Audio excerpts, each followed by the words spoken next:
let's increase the amount of points that we have. So first of all, here on the scattered node, turn off relax iterations, and let's increase the total count to 10,000. Actually, for now, I'll go higher than that. I'll go with 100,000. And now what I want to do is create only certain areas or pockets where the bubbles will be emitted. So just a few areas here and there, and the rest I want to completely delete these points, at least on the emitter.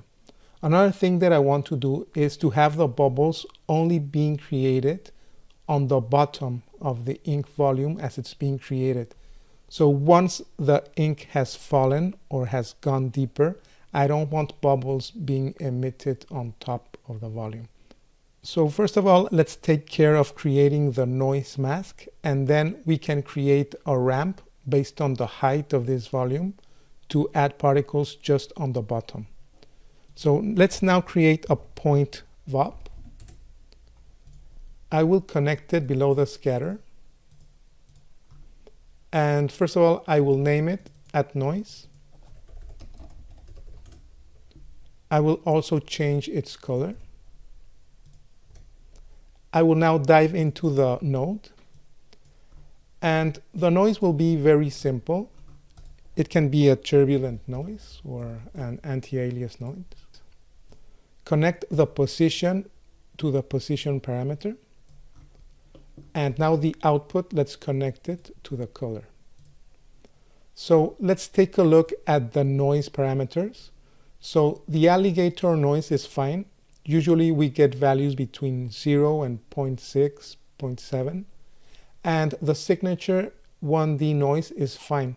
This way I'll get colors between black and white. So first of all, let's take a look at what ranges of colors we're getting. If you go to the geometry spreadsheet and take a look at the CD parameter,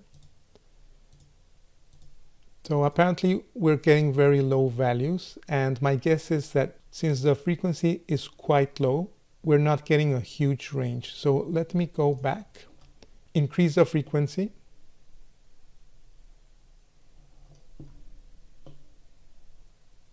and again let's take a look at the ranges. So currently the color ranges are between 0 and 0.56. So what I'm going to do here is to add a fit range, connect it right after the turbulent noise, and change the source max to 0.56. So this way I know I have points ranging from black or 0 to white 1. Okay, and finally, to be able to better control this contrast between black and white, I'm going to add a ramp or ramp parameter, connect it here, and let me expose both frequency and offset just to be able to change these two parameters from outside the VOP. So let's go back, and here on our add noise node we could increase the contrast between the colors by changing this ramp. So notice now we have some spots of white points, and this is what I'm going to use to create the bubbles. The rest of the points we can delete. So now let's create a ramp that goes from bottom to top, and this way I will also discard the top points. This way we will only have bubbles emitting from the bottom of the volume. And to do this I will create a point wrangler.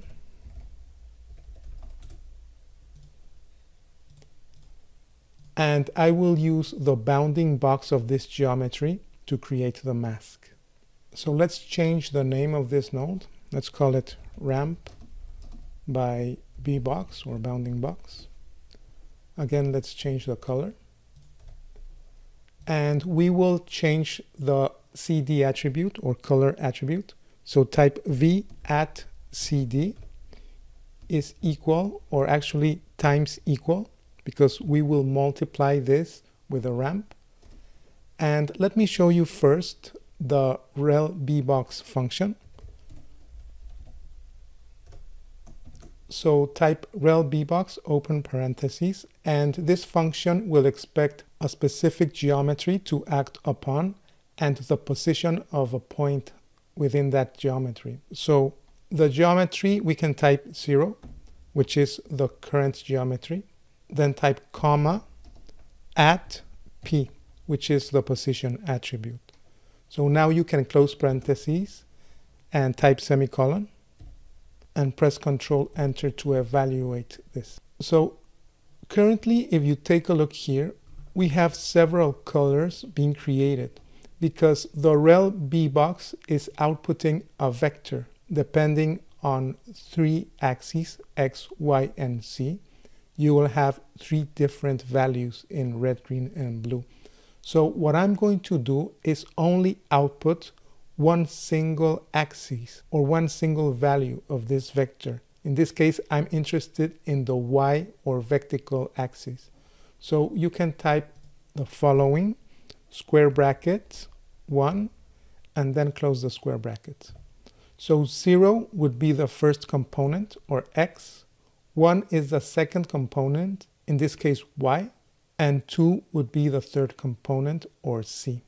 So press Ctrl Enter to evaluate, and now we have values ranging from white to black on the vertical axis. So if you turn off the add noise node, just to see this better, you will notice that below we have black points and above we have white points. So what I'm going to do is also create a ramp to be able to control this much better. So I'm going to use the same function that we already used, chramp. So I will open parentheses, close parentheses, and remember the chramp will expect the name and the value. So first of all, the name can be mask ramp. Again, this can be whatever you want, followed by a comma and the value that we're going to change. In this case, the rel bbox values that are being outputted. So type Ctrl Enter. And again, we need to create the interface for that ramp. Just click here on this button to the right. And notice how, again, we can clamp these values. Or in this case, we want to invert them. So we don't want bubbles emitted from the top. And this gradient can be a smooth gradient. So now remember that these values we are multiplying by the current values. So let's again turn on the add noise. So let's take a look at them separately. So these black and white points we are multiplying by the ramp that we just created. Thus, we only have white points on the bottom in certain areas, masked by the noise as well. And on the top, we have only black points. So what I'm going to do next is just delete whatever points are below 0.5. So create a delete node. And under the group, type at cd.x. So we only need one component, is less than 0.5. And make sure that the entity is set to points. So notice how we only have a few points left. All the points that have an x component lower than 0.5 are being deleted. So let's try being less aggressive. Let's try with 0.2.